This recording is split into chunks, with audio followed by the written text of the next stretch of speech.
we go. Aha. Here we go. Great. Right on. How Ah, you doing? cool, man. Great. How are you? I'm great. I'm doing real This good. is awesome that we were able to set this up. I'm so glad. Yeah. So you're in Thank- Brazil, eh? I'm not. I just got back. Oh, okay. I was there. I was there 2.5 weeks until Sunday. When did I get back? Monday. Okay. Monday. Yeah. Great trip. Great time. I was in São Paulo, but then we went to a place called Bonito. Have you been to Brazil? Never been to South America. So there's this part of the Brazil that you go west near the Pantanal, in the southern part of the Pantanal, which is a big swampland called Bonito, Bonito, like the fish. Okay. And great rivers and wildlife and whatnot. And you go swimming in the rivers there, and it's like swimming in an aquarium. The water's like crystal Oh, clear, nice. and you got fish swimming all over the place. So I had a great time. Amazing. Yeah. And Only issue is I got chiggers on my ankles that bit up my ankles quite bad. So they're in that. all right. Well, Yeah. as long as it's contained to your ankles. Yes. Yeah. Indeed. So congrats on your podcast. Nice job. I really like. I just listened to a bunch and I was like, wow, this is great. Oh, thank you very much. I Got appreciate great it. guests and I've been listening to a lot of podcasts lately and I like your whole gig. It's great. Oh, thank you. Fantastic for our industry, obviously. So Yeah, it is. It's great, and I've learned so much doing it myself. I mean, I wouldn't even want to right. listen to those early episodes because there was so much that I didn't know at that time. Yeah. But as I learned, and started attending the events and meeting all these people, it's been well, the bartender journey was a perfect name for it, really, because that's exactly what it was. Right. It's Right. been great. So how long have you your family owns this company for many years, or So what's 10 years. I started in September 2000. Well, no, actually May 2005. okay? So 10 years exactly. Well, let's And get this started right off, out of the way first of all. yeah, I'm pronouncing it correctly, yeah? Cachaça? Cachaça, right. Okay. That's right. Yeah, a lot of And people say Caipirinha. Cachaça and Caipirinha. You got it right on Caipirinha. the money. Mm-hmm. Yeah, yeah, that's right. And a lot of people struggle with Cachaça. They usually are dyslexic and they say, instead of Cachaça, they say Casacha and put the sh on the back part. Uh-huh. Yeah, that's a big habit in the U.S. I'm sure there's like some psychoanalytical reason why, but I'm not sure what it is. And it's made with sugarcane juice, right? So raw cane juice. Raw cane You juice. take the raw cane juice. Cane juice in many parts of the world. A lot of people just drink cane juice. It's called caldo de cana in Brazil, guarapa, and throughout Latin America. But in Brazil, a lot of people drink cane juice fresh. In Brazil, they drink it with a pastel, kind of like a fried ravioli. But in other parts of the world, Pakistan, Egypt, it's a national drink all through Southeast Asia, and it's very healthy for you. A lot of people don't know it. I mean, I've been around it 10 years going to the distillery, and it has a lot of very low in glycemic index. I mean, it's not, you think sugar cane, it's going to be terrible for you, but it's got like a 32 glycemic index. It's high in antioxidants, very significant potassium. And that in itself is an interesting product. But yes, and that's your question. Cachaça is made from raw cane juice. You squeeze the cane, and then the juice you take and you ferment it just like you would a wine, till it gets about 7-8% alcohol, and then you distill it. In whichever way you distill. We distill in copper alembic pot stills, and then it Nice. becomes a nice spirit. So it's obviously high in sugar, right? So it must be you're adding You know what? It is not as high in much as you think. sugar, but you know what? It's not any more than orange juice. So I always wonder, why don't you ferment and distill orange juice? I mean, that could be another top for a program. But it's about 15% sugar, which is high. I mean, it's not, it means it's 85% liquid, but it's about 15% sugar. But it's enough to give you a good solid fermentation and distillation. And so you're adding yeast to that. Anything special with the yeast? Nothing special. I mean, we use cornmeal as a little starter to kickstart it, and then the rest comes naturally. And then we ferment for it's about 24 hours, and then we go to the distillation Okay. right from there. And just tell us about sort of the tradition in Brazil of cachaça. I mean, it's, So cachaça has been around since the 1530s. So the Republic of Brazil was founded in January 1st, 1500, and cachaça was created in 1530s. I wasn't there, so this is just so it's actually the first spirit of the Americas. It was created up in the northeast of Brazil in Pernambuco. It was the first time it was, historically referred to, and actually 100 years before actually rum was created for the first time in the Caribbean. wow. And the actual the predecessor to the mojito, the El Drake, we used cachaça. Sir Francis Drake used to do the little triangle trip between the UK and Brazil and up to the Caribbean. And his sailors between Brazil and the Caribbean would drink these drinks called the El Drake, which would be cachaça with lime and Llana Buena, which is a type of mint. And that was apparently the first reference to a mojito. But cachaça has been around, forever. I mean, it's the national drink of Brazil. You go down there, and that's as ubiquitous as tequila is in Mexico. Mm-hmm. And the main drink is the Caipirinha, but it wasn't always. I mean, the Caipirinha really started becoming popular in the 1950s. Before then, actually, there was a drink called the batida, and the batida was not what the batida is referred to today, which is more of a frozen drink. The batida at that time was more just a squeezed lime served with sugar in a big pitcher in the interior of Brazil. And then in the 1950s, somehow the Caipirinha just became popular. It started in Rio, allegedly. I mean, it was probably discovered. Nobody knows for sure when the Caipirinha was first invented. There's a lot that say there's a particular Portuguese queen. It was her favorite drink in the early 19th century. But the Caipirinha started becoming popular in the 50s, and then the cachaça really started to explode then. Mm-hmm. Well, my experience with the Caipirinha is actually at a French place in Manhattan called Felix. You know it? Sure, of course. Go there to watch the World Cup. Yeah, yeah. I don't know why it's so popular at a French bistro, but they make tons of them. Yeah, well, the owner's French and the wife is Brazilian. Oh, I see. I didn't know that part. Yeah. They make good ones there. They sure do. Yeah. So you have several different expressions here. I'd like to hear more about the others. Well, first, can you kind of walk us through what we're tasting and smelling with the cachaça? Yeah. So I mean, so the cachaça is, I mean, if you're familiar with caldo de cana and raw cane juice, it's very similar to raw cane juice. I mean, you get a very floral, vegetal type nose. And you get a lot of lychee in the flavor, a lot of lemongrass, and you can tell it's an agricultural product. I mean, you can taste grass, right. And that's what you get. And what we do is, I mean, we have about 100 hectares of our own cane fields. The key to making a good cachaça is, you take care of the cane, the rest will take care of itself. It's just like any wine or spirit. You just need really good cane, and you got to get it to the distillery quickly, and you got to squeeze it quickly. Otherwise, it will start. It's very hot in Brazil. There's a lot of sun, so exposed to a lot of sun, it will start fermenting. In the parking lot. Oh wow! So you got to get it there squeezed within 4 hours to ensure quality, and then it goes from there. Wow! All natural fermentation, clean fermentation. And then we distill in copper alembic pot stills, the old-fashioned way, just like you would a cognac or a Scotch whiskey. And then we age in old cognac casks. So how long would this one age? 6 months, about 3 to 6 months. What? It doesn't pick up any color.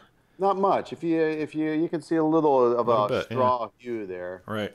So if you put it against white, you can see it. And the guy who does my partner, is actually a Frenchman.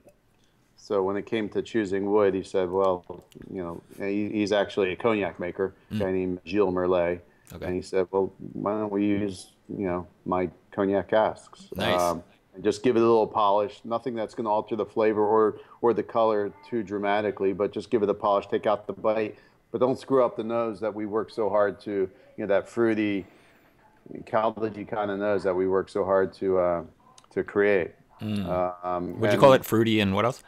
I don't remember. Earlier you said vegetal, which I definitely get that, but then you used another word that kind of broke up over Skype. Yeah, it could have been lychee. I get a lot of lychee, a lot of pineapple. Yeah, yeah. And grassy. Do you? I remember being in Hawaii years ago, and before they would harvest the sugarcane, they would burn it and burn the fields. Is that something that's standard? No, we cut law. It isn't. No, actually, it's against the law now. In Minas Gerais, it's law, and I think they just passed it in São Paulo. We're an artisanal cachaça. There's two types of cachaças. I always say it's two categories with the same name, cachaça.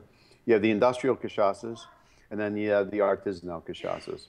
Artisanal cachaças are made, small batch alembic pot still cachaças, and those you'll never. Everyone cuts their cane by hand. So we have 6 guys out there, 104 hectares of land, cutting by hand.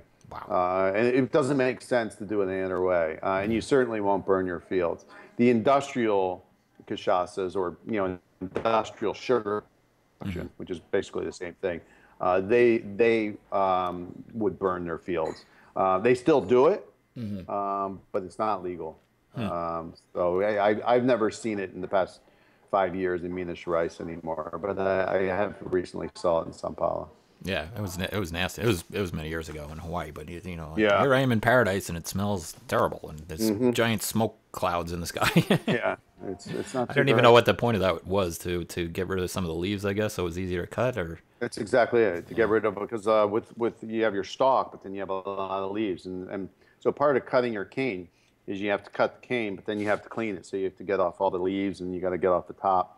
So of the original stalk and the plant, to get one stalk, I'd say about 35% is the leaves and the grass that grows around it that you got to eliminate, so that you get a nice clean pressing when you take it through. I'm just thinking about these 4 guys out there in the hot sun cutting these things 6, by hand. 6 guys, and then you got to get it protected within 4 hours so it doesn't start to go bad on you. That's quite a process. They work hard, man. Whenever I bring visitors there, that's the first thing I say is, I hope you're treating these guys well, because these guys are working their butt off, and we do treat them well. They they're pretty resilient, strong men. Yeah, I bet. And they wear the hats that cover the back, so they're, because of the sun. Yeah. And they can get pretty nasty in the fields. I was there with, I actually saw him the other day, Jacob Briers, and I remember when Jacob was cutting the cane, he got attacked by these large ants, and it got in his hair. And, it was really painful. That, as I understood it, that was the other reason they would set fire to these things and get rid of some of the bugs and vermin. Sure. Yeah. Case in point. So what's next here? We've got. So we have an aged. So actually, that's called Seleção Verde. That's fresh select, and that is a unfiltered, unaged, straight from the still strength cachaça. So that is just a limited edition. We had a great Safra, a great harvest last year. We had about 5 days in particular that we just said, this juice is amazing. Let's just put this aside and figure out what to do with it. And we released this year that limited edition here in the U.S. Aged for the same amount of time or longer? Not aged at all. Oh, not aged at all. Right out of the still. Oh, right out of the 45% ABV, and we really want to show people what Leblon, what cachaça tastes like, right when it comes out of the still. And then continue the journey with our Leblon, and then, as we'll see in a sec, the Reserva Especial, what happens when we age it in new oak for 2 to 3 years. So this is the new stuff. Yeah, that's great. I get a little tobacco on that somehow, even though it's not seen wood, right? Yeah. Interesting. Yeah. Okay, so we have this one here. So is this the same but aged? It's the same that's aged. It's new French oak from the Limousin region, and that's aged 2 to 3 years in Brazil, where it's very hot, so it takes on a lot more wood than you would in I guess Nova Scotia or Scotland, Yeah. where it's cold. Yeah, I mean that's aged cachaças in Brazil are very popular. Are You they? can get them in all types of wood, Do they whether drink they're them neat or on the rocks or cocktails? mostly neat, Yeah. just boom. Rarely in cocktails, believe it or not. Yeah. It's all neat. Yeah. Well, yeah. If you get something of this quality, you don't want to Yeah, put other stuff in it sometimes. right. That's right. Oh wow, that's great. Um,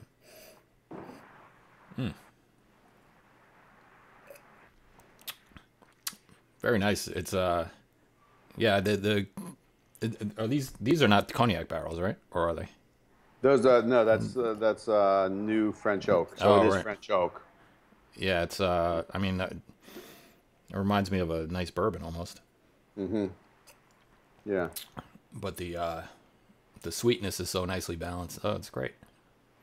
Really Yeah, it good. tastes great. Neat on the rocks. You can make a nice old fashioned with it. You can certainly play around with it in the Caipirinha and do some all sorts of naughty stuff with it. But it's fun. So I mean that really kind of shows, with our Seleção Verde, which is our raw cachaça straight out of still, and this after 2 to 3 years, and then our Leblon right there in the middle after 3 to 6 months aging. Yeah, it's yeah, I'm really enjoying that. What's the word? Not Cool. aftertaste, but the finish is really nice. Yeah. So, we're gonna move on. We have a fruit one. This is made with a fruit that I've never heard of. Açaí. Açaí is a fruit from the northeast of Brazil in the Amazonian region. It's kind of like a Brazilian blueberry. Okay. It's very, very purple. Yeah. A lot of people will eat açaí in frozen bowls in Brazil for breakfast Oh, nice. with bananas and granola. And I can tell you, you get it on your shirt and you're done for. You'll never get it out. Yeah. But this is a fruit maceration, no different than the other bottle I see behind you there, the Grand Marnier. You take the Yeah. fruit. In that case, it's the Haitian orange peels. In this case, it's the acai, and you macerate it. We do it with lime zest, orange peel, ginger root, and the alcohol is Leblon. It's the unaged cachaça, and 25% alcohol. That's delicious. Yeah. That's wow. That would be Cure Real is right up the alley for this. Exactly, one of our major uses for it is we call it a Rio Royale. You just put that in over some champagne or prosecco or what have you, or any cocktail. You put a little ounce of that into a caipirinha, mojito, a margarita, or put it in soda. Yeah. It's great. It just after dinner, this is delicious too. Just as it is. Just as it is. That is so good. I love it. So we want to talk about caipirinhas and the proper way to make them. Yeah, and I understand you're going to actually. Well, yes, I'm going to move my chair away here and reorient the microphone. And Okay. I set up a little bar. Phenomenal. It's a little low, but Yeah, you going to play the guitar while we're at it and play a little maybe bossa later. nova? So, what we want to do when making caipirinhas is we're going to start with some lemon wedges, yeah? Lime, right? Did I say lemon? Lime. Right. Lime. Lime. Of course. Yeah. And so what's the trick place here? to start. Well, that's the right place to start is get a great lime. And, probably the most important thing besides the cachaça is to have a juicy lime. Yeah. There's nothing worse than in the middle of winter having one of those limes that have absolutely no juice in them, and you're basically, there's nothing's going to come out of the lime. So you want to make sure your lime's ripe, it's juicy. And the first thing you do is you cut your lime, and I'll tell you very, very simply what you do is here's a lime right here. You cut your ends off, right? Then you cut your lime right down in half. And first thing you do is you cut out that pith in the center out of your both halves. Yeah. Because that pith gives it a little bitterness. And then you cut it into eighths and then into sixteenths, just like you have. Yeah. What's the point of cutting the ends off? Just to get rid of more pith? The same thing. More pith, more bitterness. Yeah, exactly. All right. And so we're gonna throw what, 4 or It depends on your lime juiciness. For a I'm good gonna juicy do lime, it's a half a lime, so that would be about 8 of your yeah, let's little do 8. 16ths. Yeah. Mm-hmm. All right, Uh, I got 8 in there. right, and then you pick your sugar of choice. Yeah, yeah. Well, I have several here. We were talking Yeah, on email a little bit about what you like. I yeah, have I have the superfine sugar, which is sort of the recommend. That's sort of the classic way, right? that's the classic way. Yeah, Simple syrup, which would probably be easier if you're doing this behind the bar, right, in right. any kind of quantity. That's right. And then I don't know, I had some agave, so I brought that up. Mm-hmm. Sure. And I made a sugar syrup, some brown sugar syrup, just in Cool. case. Very cool. Looks like it didn't dissolve all the way. Tubanaro Yeah. sugar. Nice. So I guess limes grow pretty plentifully in Brazil, huh? They do. They do. In fact, right behind our distillery, we have a lime tree there that when we have guests, we just go and grab our lime off the tree. Nothing All right. tastes better. Oh boy, I bet that is good. Yeah. Yeah. So I guess we'll do the superfine, huh? Yeah. So I Traditional. mean, that's the traditional in Brazil. That all the sugar's super fine, very powdery, and just like when you're making sweet tea, super fine dissolves much quicker and much better. Uh-huh. There is a big controversy. Matter of fact, I just got an email today from a bartender in Brazil, a guy named Marco de la Roche, who has a blog down in São Paulo called Mixology News, asking me about sugar and mixing and shaking. And the sugar front, one of the controversy is, do you use sugar or do you use simple syrup? Yeah. And the traditional way is to use the granulated superfine sugar, mainly because not only is it the traditional way, it's the way it's always been done, but also the granularity takes out some of the zest and kicks up some of the aromas you get from the zest, from the peel, from the lime. Right, just because it's the grittiness of it will extract more of the oils from the lime peel. Exactly. Right. Exactly. Right. Certainly. Now the controversy is obviously when you're in the bar and you want to do some volume or you don't have time to stir or shake. You're a little bit more efficient to have the syrup. So. But they're doing it at Felix. This is how they do it.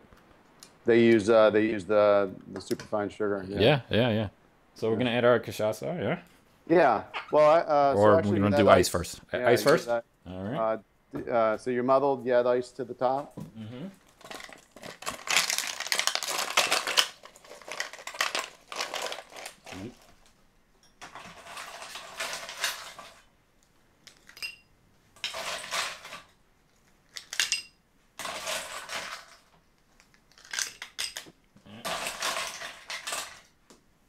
Do you normally use cubes or crushed ice? Usually crushed. Crushed, yeah. Usually this stuff, you crack them. This ice out of my refrigerator crushes the minute you put it in the shaker. It crushes into a million pieces. So. Yeah, that's fine. That's fine. And now you add the Leblon, 2 ounces of Leblon, which should be just right below the lip of that glass. All right. And then here's where comes the second controversy: is do you shake or stir it?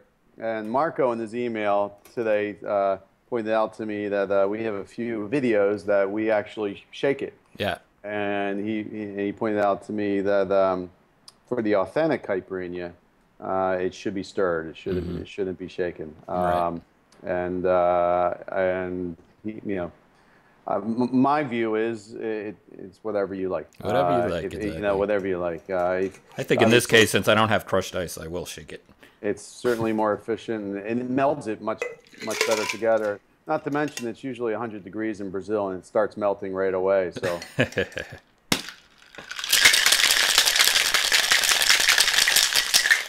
Now, would you ever consider straining this and putting fresh? Sure.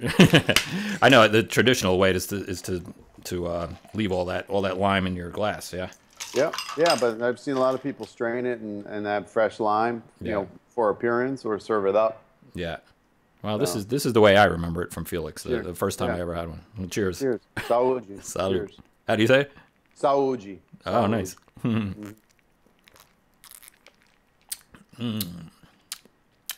Very nice. I should have put a little more sugar, I think. Yeah. I'm gonna add a little simple since Okay. since I have it handy. I didn't put enough sugar in, I guess. I How didn't. much, yeah, do you have two teaspoons or? I did about one. Okay. I don't measure. I'm bad. Yeah. All right. I'm bad that way. I hardly ever measure things unless I'm making a Negroni. Then I always measure. Right. Got it. You had a nice Negroni recipe in your book. That book is beautiful, by the way. Yeah. Thank you. That Yeah. cocktail book is amazing. Yeah. Art of Cachaça. It came out well. Good 60 recipes in there. I mean, a lot of people, rightfully assume that you can only do a caipirinha with cachaça, but you can do a lot of stuff. I mean, it can be simple stuff. I mean, it does well in something as simple, just tonic with the twist of lime. I can see that. To just mix it with fruit juices.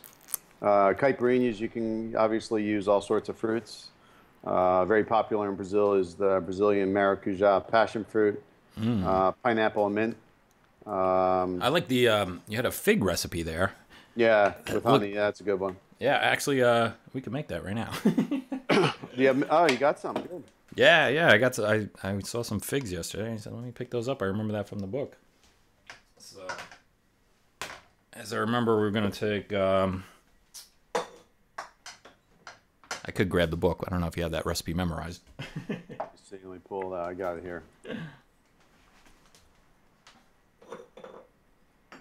I remember it had lemon juice and figs. I can't remember if it had lime. I think it had lemon juice, not limes, if I remember. Yeah, so you got figs, you got lime juice, simple syrup, and ginger ale. Do you have ginger ale? Oh no, but you know what I have?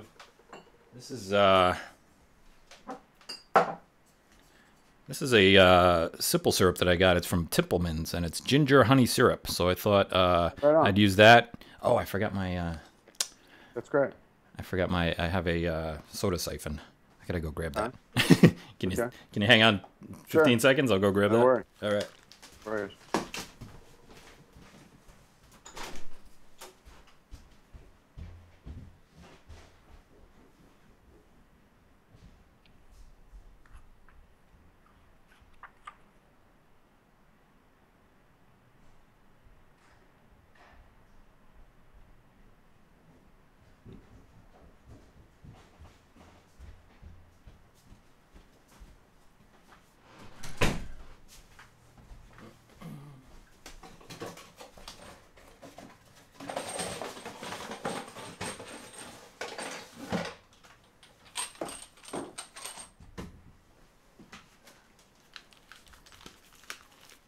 This is so much fun. I got a soda siphon recently.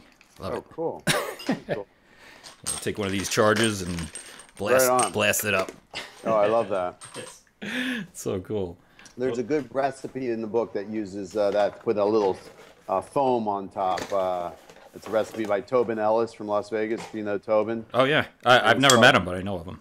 It's a drink called the baseado, Nice. which means joint in Portuguese. But he takes cilantro, cucumber, lime, and lemongrass and muddles that, and then he uses adds a foam, a coconut foam. Oh. Yeah, it's really good. Cool. Woo. Oh yeah, it's ready to go. I'm gonna take this out now. All right. I love that. All right. So it's lime juice, not lemon, huh? It is lime juice, yeah. All right. Yeah. Let me see the measurements here. 1/4 ounce of lime, fresh lime. Half a fig cut into wedges,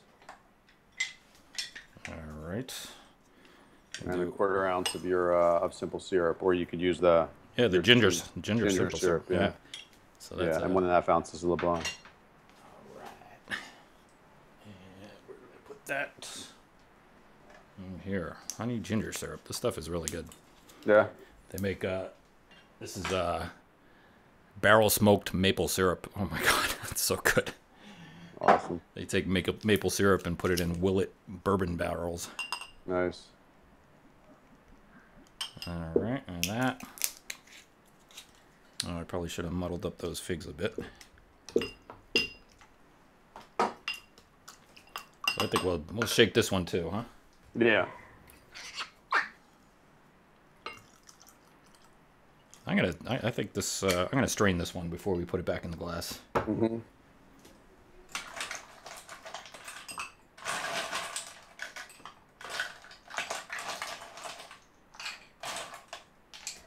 All right. So where else do you source these recipes from? You know, we get them from all our partners. I mean, there's no one better to get them from than the people making our drinks in the bars. So Yeah. you know, we're in about 30, 35 countries around the world. Certainly bartenders in Brazil, and certainly here in New York and around the U.S. What are some good Brazilian bars in New York City? Well, you have Miss Favela out in Brooklyn. That's a good one to visit. You have Casa downtown in the Village. Not a bar, more of a restaurant. Mm-hmm. You have Circus on the Upper East Side. Which is a good joint. A couple churrascaritas. A really nice one on 3rd Avenue and 60th Street called Texas de Brazil. And then you have Fogo de Chão in Midtown here. Oh, what's the what's the one I'm thinking of? Like Franklin Street? Right, I think that's Casa, the one on Franklin. Yeah, so. Maybe. Mm-hmm. Yeah, they have one in Midtown and one on Franklin. Oh, and there's or is it West Broadway? Platforma. That's it. Platforma, That's what I'm thinking of. Yeah. The one downtown in Tribeca closed, but the one in did it? Hell's Kitchen is still open. Yeah. Oh, okay. And then you have in Little Brazil, which is on 54th Street in Midtown. You have a few nice Brazilian restaurants at the name. 46th Street, right? 46th Street. Yeah. Yep. Mm-hmm. A lot of good places there. Ooh, this looks good. I'll put one of those. One of those. Look at that. Yeah, it looks great. Oh, we need the Nice soda. job. We need the soda on top. Yep. Woo! Okay. Gonna blow you out the back window there. Delicious. Yeah, it's good. Yeah. Figs is something I always wanted. good. This is the first time I always wanted to try a fig in a cocktail, but I never did it before just Color now. looks wonderful on Beautiful. screen. Yeah, nice job. Very nice. Looks Great. Yeah. Awesome. Well, Yeah, and you can serve that up in the martini glass. It look great with a nice garnish. yeah, right? You know? Nice. Absolutely. Yeah. We'll call it the Fig Newton. No. Yeah, right. No, it doesn't taste like that at all. Delicious. Well, I don't want to take up too much more of your time, but what else can we tell people? The website is leblon.com, right? Leblon.com. We just did a new version of our website. Have all the recipes that are in this book. Yeah. You go to our website and you can get a free muddler. Yeah, I saw that. Yeah, That's cool. Which is key to the trade, and get ready next year for the Olympics. The Olympics are in Rio, August 2nd to August 22nd or so. Yeah. So we're gearing up for that. We bet. expect people to celebrate the games with some Caipirinhas, Absolutely. some Brazilian Cachaça cocktails. So we're pretty excited. Awesome. Yeah. Well, Steve, thank you so much for your time. Thank you for being so gracious, and I really appreciate it. And thanks for having us on. I'll stay in touch and hope to run into you again, maybe in the city one day. We love it. Okay, Brian. Cheers, Take Steve. care. Thanks. Cheers, Bye-bye now.